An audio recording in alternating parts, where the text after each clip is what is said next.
Good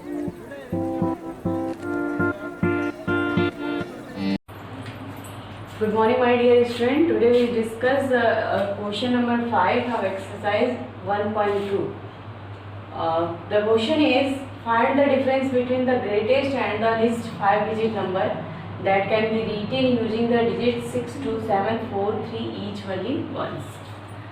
question ये कह रहा है आपको इन डिजिट्स को यूज करना है 6, 2, 7, 4 एंड 3 को यूज करना है और इनको यूज करके ग्रेटेस्ट 5-डिजिट नंबर नोट करना है and least five digit number note करना है और उसके बाद से उनके बीच का difference means gap find out करना है। तो देखो firstly we find greatest five digit number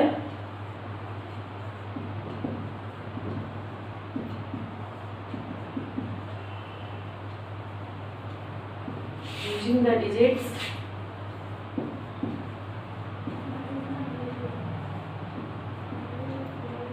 6, 2, 7, 4 and 3।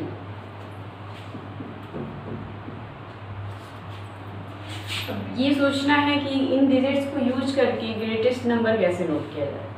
इसके लिए देखो आगे जब भी किसी गिवन डिजिट्स हो आपको ग्रेटेस्ट नंबर फाइंड आउट करना हो तो डिजिट्स को आप डिसेंडिंग आर्डर में नोट कर दोगे। डिसेंडिंग आर्डर यहाँ पे देखो फर्स्टली क्या का नोट होगा 7, then 6, then 4, then 3, then 2।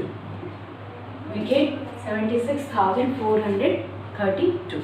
अभी वो ग्रेटेस्ट फाइंड करना है तो जो हाईएस्ट प्लेस है हमारा 1, 10, 100,000, 10,000 प्लेस उस प्लेस पे डिजिट्स जो मैक्सिमम होना चाहिए, जो भी हमारे पास डिजिट्स है उसमें मैक्सिमम जो डिजिट्स है जिसकी मैक्सिमम वैल्यू है उसको आप किस प्लेस पे पुट करोगे, जो हाईएस्ट प्लेस है यहाँ हमारा क्या है 10,000 प्लेस। इसलिए हम इसे डिसेंडिंग आर्डर में नोट करते हैं जो जिससे हमें आपको ग्रेटेस्ट नंबर मिल जाता है। और now we find least five digit number. Least 5-digit number using the digits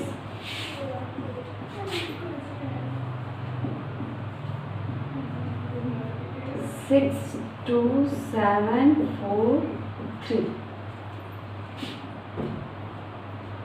When we have to find the least number, we note the digits in ascending order। जब आपको कभी भी लिस्ट 5-डिजिट नंबर 5 या फिर जो भी 6-डिजिट नंबर जो भी नोट करना हो गिवन डिजिट्स के रिगार्डिंग तो आप क्या करोगे उन गिवन डिजिट्स को असेंडिंग आर्डर में नोट करोगे। तो असेंडिंग आर्डर में नोट करोगे तो फर्स्टली नोट करना पड़ेगा आपको 2, then 3, then 4, then 6, then 7। We find the number 23,467। Now we find the difference.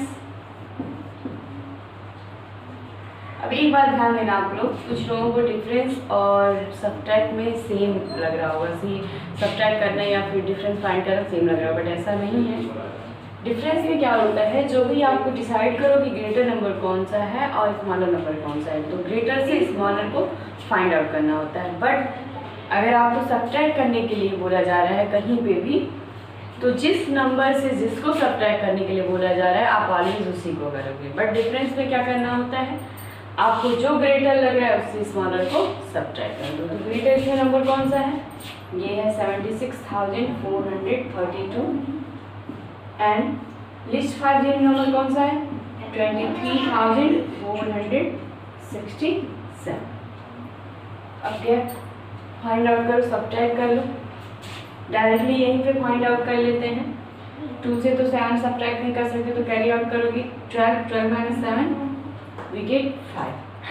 here left 2 carry out तो करोगे तो 12 minus 6 here 13 minus 4 9 here left 5 minus 3 2 here 7 minus 2 we get the answer will be 52,9,065। और एक बात और जो हमने live class जब हुई थी तो उसमें बहुत कम लोग कनेक्ट हुए थे और वो भी जो कनेक्ट हुआ था तो क्वेश्चन कंप्लीट नहीं हुआ था, तभी डिस्कनेक्ट हो गया था। तो उसमें एक हमने क्वेश्चन लिया था, इसी के बेसिस पे हमने डिजिट्स को चेंज कर दिया था। कुछ इस टाइप के डिजिट से, सेम यही तो नहीं, लेकिन कुछ ऐसा था जिसमें हमने 0 इंक्लूड किया था, और इनको यूज करके आपको ग्रेटेस्ट नंबर नोट करना था और लिस्ट नंबर नोट करना था। तो यहाँ पे हम क्लियर कर देते हैं, अगर ग्रेटेस्ट इनको यूज करके आपको नोट करना है तो सेम यही मेथड है, आपको क्या करना है, नंबर को डिसेंडिंग ऑर्डर में नोट कर देना है, डिजिट्स को डिसेंडिंग ऑर्डर में नोट कर देना है। तो डिजिट्स को नोट कर दीजिए आप, आपका नंबर मिल जाएगा ग्रेटेस्ट। बट स्मॉलेस्ट और लिस्ट फाइंड करना हो, स्मॉलेस्ट और लिस्ट फाइंड करना हो तो आप जो हमने मेथड बताया है कि आप डिजिट्स को असेंडिंग ऑर्डर में नोट करो, तो उसके अकॉर्डिंग तो 0 नोट होना चाहिए, तो आप 0 नोट करोगे, देन 2 नोट करोगे, then 3, then 5, then 7, but this is wrong, ये इनकरेक्ट होगा। क्यों? क्योंकि 0 अगर फर्स्ट प्लेस पे है तो वो काउंट नहीं होता है। यहाँ पे देखो ये 4 डिजिट नंबर बन जाएगा। ओके, तो कभी भी अगर 0 को इंक्लूड करके आपको स्मॉलर नंबर नोट करना है तो 0 को आपको ऑलवेज सेकेंड प्लेस पे रखना चाहिए। ओके, आप क्या करोगे, 0 को always second place, first place पे तो रखोगे तो काउंटिंग नहीं होगी, उसका वैल्यू ही नहीं होगा कुछ भी। तो फर्स्ट प्लेस पे जो उससे थोड़ा सा ग्रेटर नंबर है उसको पुट करो और 0 को ऑलवेज सेकेंड प्लेस पे पुट करो। यही हमको क्लियर करना था, इसलिए हमने इसको क्लियर कर दिया। आई होप आपको क्लियर हो गया होगा, अगर नहीं क्लियर हुआ तो कांटेक्ट करना। Okay, and the next question of exercise 1.2, question number 7। The question is a merchant had 78,592 rupees with her. She placed an order for purchasing 40 radio sets at the cost of 1200 each. कोई merchant है, उसके पास जो 78,592 rupees हैं फिलहाल में, और उसने क्या किया है, रेडियो सेट ऑर्डर किया है 40 रेडियो सेट, और ईच रेडियो सेट की जो कॉस्ट है वो 1200 है। मीन्स हर एक रेडियो सेट की जो कॉस्ट है वो 1200 है। एक रेडियो सेट की जो कॉस्ट है वो 1200 है और उसने 40 रेडियो सेट ऑर्डर किया। How much money will remain with her after the purchase? इस परचेजिंग के बाद उसके पास कितने रुपए बचेंगे, यही क्वेश्चन पूछ रहा है। तो देखो, आपका 1 रेडियो सेट की जो कॉस्ट है वो 1200 है और उसने 40 रेडियो सेट ऑर्डर किए हैं, तो वो क्या करेगी, पे करेगी 40 रेडियो सेट की जो कॉस्ट है। तो firstly we find out the cost of, solve कर लेते हैं। Firstly the cost of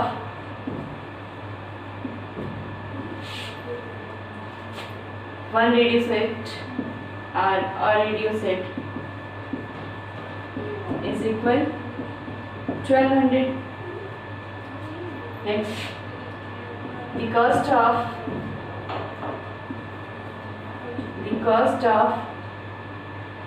40 radio set, देखो 1 रेडियो सेट की जो कॉस्ट है 1200 है, तो 40 रेडियो सेट की कॉस्ट कैसे फाइंड आउट करोगे, 40 से आप इसको क्या करोगे, मल्टीप्लाई कर दो, 1200 इंटू 40। अब देखो यहाँ पे हमने डायरेक्ट मल्टीप्लाई करना। देखो, हम कैलकुलेशन के बीच में, क्वेश्चन के बीच में कुछ ना कुछ अलग बताते रहेंगे, इसलिए वीडियो को ध्यान से देखना और समझना। देखो, प्रीवियस वीडियो में हमने बताया था कि 0 इंक्लूड नहीं करते फर्स्ट प्लेस पे। इसमें देखो क्या करोगे, आप जो लास्ट में 0 है इसको मल्टीप्लाई करते टाइम वैसे ही नोट डाउन कर दो। ओके, बट ध्यान देना कि अगर कोई ऐसा क्वेश्चन है 102 2 and 200, तो आप कहोगे 2 and 1030 नोट कर ले लास्ट में, तो ऐसा नहीं, ये बीच में है आपका। ओके, इस लास्ट में अगर 0 है किसी भी नंबर के तो वो सारे वैसे ही काउंट करके नोट करेंगे। अब मल्टीप्लाई हो जाए आपका 12 इंटू 4, अब 0 को नहीं लोगे, 12 इंटू 4, 12 4 जा 48। The cost of 40 radio set will be 48,000। इस तरह जो हो जाएगा 40 रेडियो सेट की कॉस्ट हो जाएगी 48,000। अब वो पे कितना करेगी, 48,000 उसको पे करना है, और उसके पास है कितने 78,592. तो 78,592 से 48,000 सब्ट्रैक्ट कर देंगे, क्योंकि वो पे कर दिए तो पता चल जाएगा उसके पास कितना बचा। Therefore, the money left, our money remain with her after the purchase